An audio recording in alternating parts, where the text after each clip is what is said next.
तो मेरा नाम है doctor Amar. As a special educator specialization को डील करती हूँ, साथ में आयुर्वेदिक टिप्स भी देती हूँ, मेडिसिन्स भी बताती हूँ। और यूट्यूब पर जो मैं आपको जानकारी देती रहती हूँ मेडिसिन्स के बारे में जानकारी देती हूँ, ज़्यादा करके आयुर्वेदिक मेडिसिन्स हैं। और हमारा जो टॉपिक है आज का है थायराइड के बारे में जानकारी देनी है। थायराइड का क्या प्रॉब्लम है, क्यों होता है, किस वजह से होता है, तो इसके बारे में आपको जानकारी देंगे। आपको बता देती हूँ कि थायराइड को जड़ से ख़त्म किया जा सकता है आयुर्वेदिक मेडिसिन्स के ज़रिए। आयुर्वेदिक इलाज के ज़रिए थायराइड को जड़ से ख़त्म किया जाता है। थायराइड को जो आयुर्वेदिक भाषा में बोला जाता है वो बोला जाता है अवटु ग्रंथि विकार, यानी कि गले में किसी प्रकार की ग्रंथि का विकार होना, की ग्रंथियों में सूजन आ जाना, इसके बारे में जानकारी। थायराइड होता क्यों है, थायराइड किस वजह से होता है, ये बता रही हूँ कि हमारा जो जीवन शैली है, आहार विहार है, उसकी असंतुलन से हो जाता है। और हमारा जो वात कफ पित्त वगैरह बढ़ जाता है उसकी वजह से होता है। जबकि थायराइड सबसे ज़्यादा तब बढ़ता है जब हमारा वात और कफ दोनों की मात्रा हमारे शरीर में असंतुलन होता है, इनबैलेंस हो जाता है, जिसकी वजह से हमारे में थायराइड की मात्रा बढ़ने शुरू हो जाती है। थायराइड का जो इलाज है वो आयुर्वेदिक में है और किसी उसमें नहीं है, क्योंकि आयुर्वेद अगर हम किसी एलोपैथिक लेते हैं या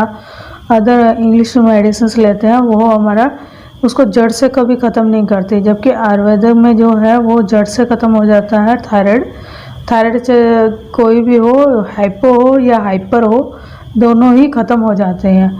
लेकिन इसका हमें इलाज प्रॉपर तरीके से करना होता है, तभी ये ख़त्म होते हैं। और इस वीडियो का मोटिव ये है कि जो लोग थायराइड से ग्रस्त हैं वो अपने आप को ठीक कर सके और प्रॉपर तरीके से अपना इलाज कर सके।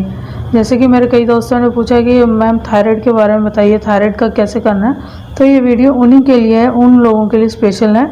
तो आप ज़रूर देखिए, लास्ट तक वीडियो देखते रहिएगा। क्योंकि एलोपैथिक में जो मेडिसिन लेते हैं थायराइड की, वो बहुत लॉन्ग टर्म के लिए होता है, पूरे जीवन यापन के लिए होती है, यानी कि पूरे जीवन में आपको वो दवाई लेनी होगी। अगर आप वो दवाई नहीं लेते हो तो आपका थायराइड फिर से बढ़ना शुरू हो जाता है। एलोपैथी में जो मेडिसिन दी जाती है वो स्टीरॉइड्स के नाम से दी जाती है।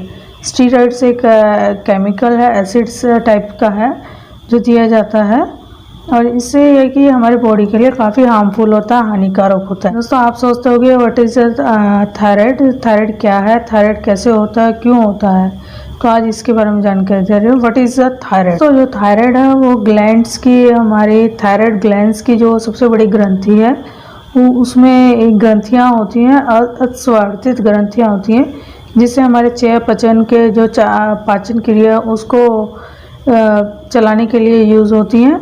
और ये हमारी जो स्वर शक्ति है, यानी कि हमारे जो बोलने की शक्ति का जो स्वर यंत्र लगा हुआ है वो गले के अंदर, उसके नीचे वाली ग्रंथियां होती हैं, जिसमें ये सूजन आ जाती है। सूजन की वजह से हमें थायराइड होता है।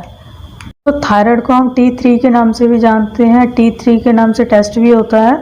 और इसी का थायराइड का जो हमारा काम होता है, जो थायराइड ग्रंथियाँ होती हैं वो उनका काम होता है हमारे जीवन की, जो हमारे शरीर की जितनी भी गतिविधियाँ उसको नियंत्रित करती हैं और उनको अपने वर्किंग में लाती हैं।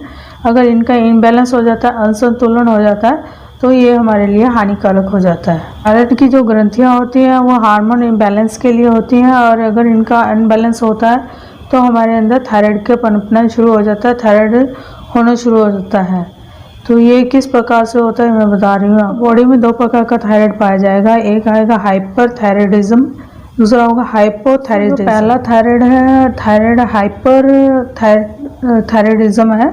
उसमें क्या होता है कि इसमें जो हमारी ग्रंथियाँ होती हैं वो अति सुरक्षित होती हैं, यानी कि वो ज़्यादा हो जाती हैं, और इसमें T4 और T3 की मात्रा अधिक, हार्मोन्स की मात्रा ज़्यादा बढ़ जाती है।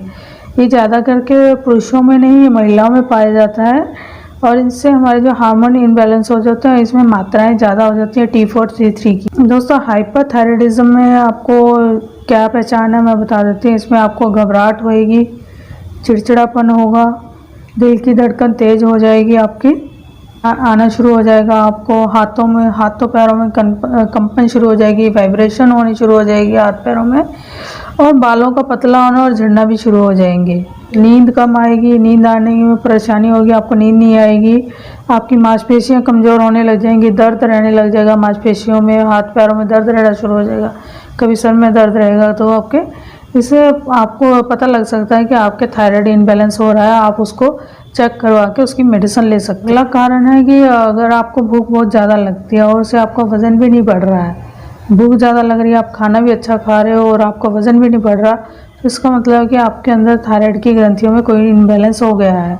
कि मेंशंस जो गर्ल्स को मेंशंस आते हैं उनकी अनियमितता यानी कि 20 या 28 दिन के बीच आनी चाहिए और वो 40 या 50 दिन के बीच में नहीं आ रहे हैं, इनबैलेंस हो रहा है या अलग से ज़्यादा आ रहा है, कुछ जल्दी आ जाते हैं, 15-15 दिन के बीच में आ जाते हैं, तो ये भी एक कारण माना जा सकता है कि मेंशंस प्रॉब्लम भी हो सकती है थायराइड की वजह से।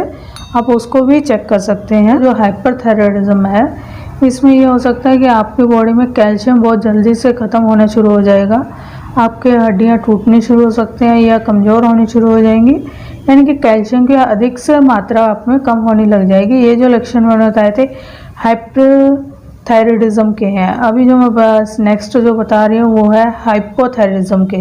हाइपोथायराइडिज्म में क्या होता है, कैसे होता है और उसके क्या लक्षण है, वो आप ध्यान से सुनिएगा, क्योंकि दोनों में बहुत डिफरेंस है, दोनों का बहुत ही प्रॉब्लम वाला चीज़ें हैं, तो आप अपने बॉडी का इस हिसाब से चेकअप खुद कर सकते हैं।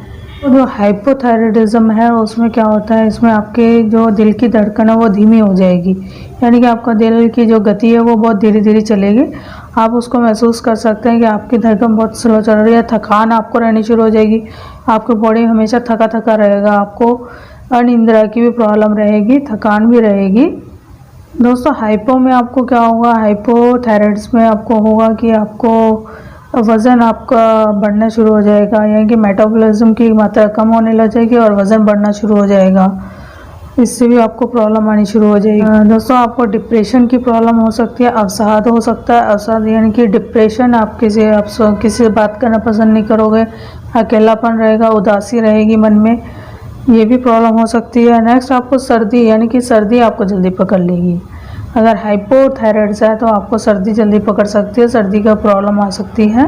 हाइपोथायराइड्स में क्या होगा, आपके नाखून कमज़ोर हो जाएंगे, पतले हो जाएंगे, टूटना शुरू हो जाएंगे, एक ये प्रॉब्लम भी हो सकती है। साथ में आपको बता देती हूँ कि नेक्स्ट जो है त्वचा में सूखापन आ जाएगा, खुजली होती रहेगी, यानी कि खारिश करते रहोगे आप। साथ में पसीने की कमी आ जाएगी, आपको पसीने में भी प्रॉब्लम आएगी, आपका बॉडी से पसीना नहीं निकलेगा, जिसकी वजह से मेटाबॉलिज्म की आपको कमी होनी शुरू हो जाएगी। में आपके हाथ पैरों में दर्द होना शुरू हो जाएगा, जोड़ों में दर्द होगा, इससे आपको बहुत तकलीफ होगी। ये हाइपोथायराइडिज्म के प्रॉब्लम की आपको वजह बता रही हूँ। और साथ में इसमें क्या होगा कि आप कंफ्यूज होना शुरू हो जाओगे, यानी कि आप फैसले नहीं ले पाओगे, आपको सोचने समझने की शक्ति की क्षमता कम हो जाएगी। और इसके साथ साथ आपको एक प्रॉब्लम आएगी कि आप बातें भूलना शुरू कर दोगे, यानी कि आप कुछ चीज़ें रख के भूल जाओगे या कुछ ना कुछ आप में याददाश्त में भी प्रॉब्लम आनी शुरू हो जाएगी। यह हाइपो की निशानी है कि हाइपोथायराइड्स में क्या क्या प्रॉब्लम आ सकती है। आपके जो चेहरे पे और आँखों पे सूजन आनी शुरू हो जाएगी, इससे आप पता लग जाएगा कि आपको हाइपोथायराइड आपको बढ़ रहा है, हाइपोथायराइड की प्रॉब्लम आ रही है। साथ में खून में कोलेस्ट्रॉल की मात्रा बढ़ जाएगी, खून में कोलेस्ट्रॉल की मात्रा बढ़ेगी, इससे भी आपको प्रॉब्लम होएगी। और इसमें महिलाओं में अगर हाइपोथायराइडिज्म है तो बांझपन होने का, यानी कि बच्चा ना पैदा करने की क्षमता हो सकती है। और जो हाइपो और हाइपर दोनों ही ये आनुवंशिक भी हो सकते हैं। अगर इनके आपके परिवार में पहले से ये थायराइड आ रहा है, आपकी माता को है या किसी को भी है आपके फैमिली में, तो ये नेचुरल कि आप में भी ये कुछ मात्रा में आएगा, तो इसका है कि आप इलाज कर लीजिए और ये इसे जड़ से ख़त्म कर लीजिए। दोस्तों आज मैंने जो बताया आपको थायराइड के बारे में बताया कि थायराइड क्यों होता है, कैसे होता है और किन वजह से होता है, और थायराइड की पहचान क्या है, इसके कारण क्या है। तो कल मैं जो नेक्स्ट वीडियो बनाऊँगी उसमें आपको इसके कारण और इसका इलाज, यानी कि आपको दोनों चीज़ें बताऊँगी और दोनों में ही आपका इलाज होगा। क्योंकि ये एक वीडियो बहुत लंबा हो जाएगा इसलिए नहीं बता पा रही हूँ।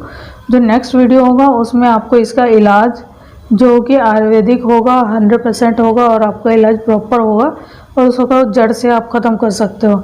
इसीलिए अभी तक आप इसको देख लीजिए कि आपको थायराइड कौन सा है, हाइपो या हाइपर है। आपको जौन सा भी थायराइड हो आप मुझे ज़रूर मैसेज में, ईमेल में लिख के दीजिएगा और इनबॉक्स में भी आप डालिएगा कि हाँ मेरे को ये वाला थायराइड है। मैंने अपना लास्ट वीडियो में अपना कॉन्टैक्ट नंबर भी दिया है, अगर आपको कॉन्टैक्ट से आपको कॉल करके बात करनी है तो आप उससे भी कर सकते हो। तो इसके साथ ही डॉक्टर अमन, धन्यवाद, थैंक